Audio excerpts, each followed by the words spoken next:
The real estate investment trust myth.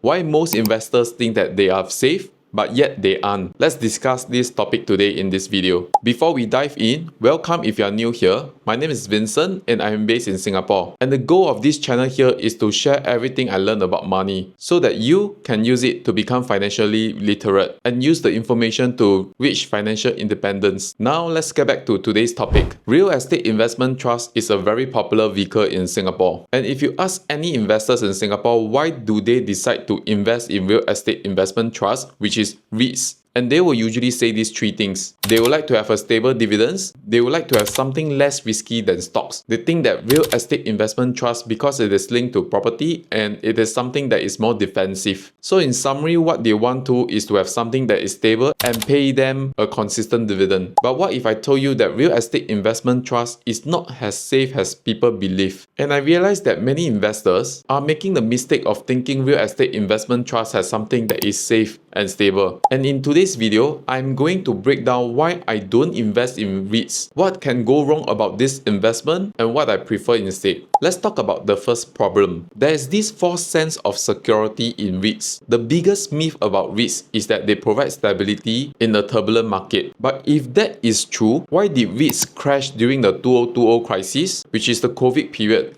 And also in year 2022 when interest rate hike happened. So let us take a look at some of the Singapore REITs that we have and what happened during that period of time. So as you can see here, the first REITs that we have here is the Fraser Centrepoint Trust.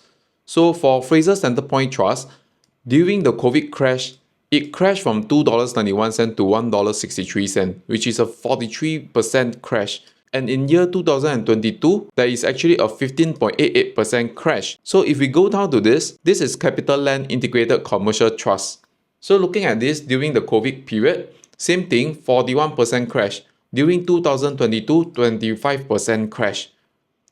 And lastly, let's take a look at Mapletree Industrial Trust. So during COVID period, 29% crash. And then 2022 is 20% over crash.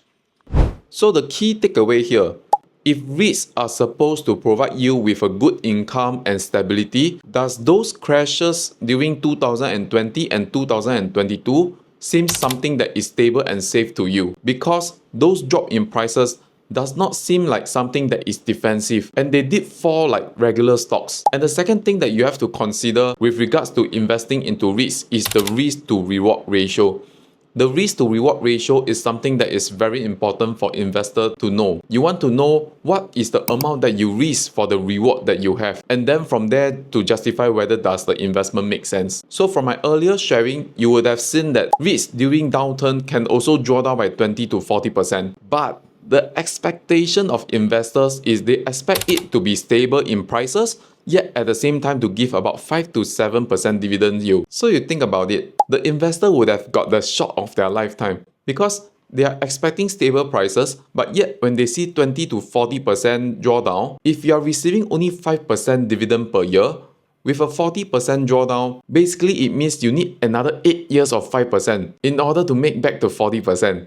Does it even make sense? But what if you have invested in growth stocks that would have also have the similar risk in terms of prices dropping 20 to 40%, but yet you are compensated with higher returns? So to think back, if the risk of REITs are 20 to 40% drop for 5 to 7% dividend yield, and for growth stocks, the risk can also be 20 to 40% drop, but yet the returns itself can be 30, 40 or 50%. The risk to reward ratio does not gel at all for REITs investment. And let's take a look at the performance of some of the growth stocks for the past 5 years. Same time horizon with the REITs that we have seen earlier. So for the earlier REITs that we have seen, Fraser Centrepoint Trust for the past 5 years has dropped about 30%.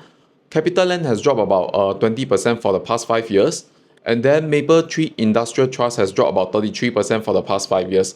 So if today we look at the growth stocks that we are talking about, let's say we are looking at Microsoft. Over here itself for the past 5 years, it went up by 145%. Amazon itself for the past 5 years went up by 123%.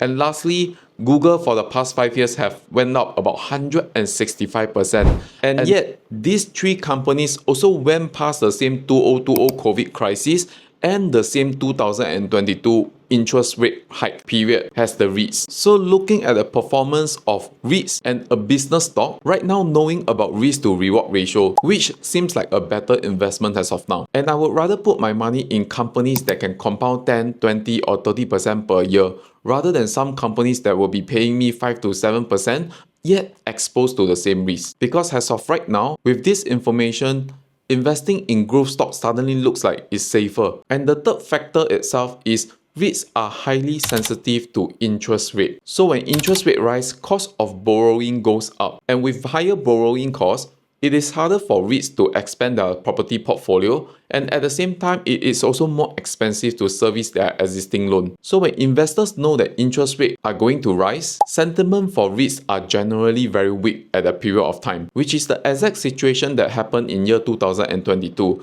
However, if you notice, for strong businesses with good earnings and revenue, even in high interest rate environment, they are able to weather the harsher environment and at the same time thrive in this type of environment. So even though we know that when interest rate is going to drop, it is something that is good news for the REITs. So likely the prices of the REITs will go up. Then the next question to ask is, if interest rate goes down and business environment are looking much more favorable, for those businesses that thrive during high interest rate environment, how do you think they will perform? This is a question that you need to ask yourself. So what are the kind of companies do I invest in? I like to focus on good companies that have growing revenues and earnings. And companies like Microsoft, Amazon, Google, they have been historically outperforming REITs for a long time. And to diversify your portfolio, you can also be investing into indexes or unit trusts to help you diversify your investments if you are not someone who know how to pick stocks. And you will generally still be performing better than the REITs if you know what you're doing. So as long you're investing in the right countries, thematic and business stocks, likely you will do fine. But there are also some additional factors for consideration. If you are nearing retirement and you would like to have income,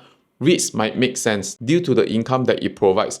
But go in with both eyes open, knowing that this is an asset that can also draw down during market crisis, and be prepared for it. However, if you are still young and have 10 over years before you retire, I would highly encourage you to review your investment portfolio and look for equities to invest in rather than focusing on income play like REITs. So take a look at this. If you are investing in a REIT that yields you 6% with 0% capital growth, basically what happened after 20 years itself, from a 100,000 investment, you would have about 320,000, assuming no losses in your capital and capital stays flat.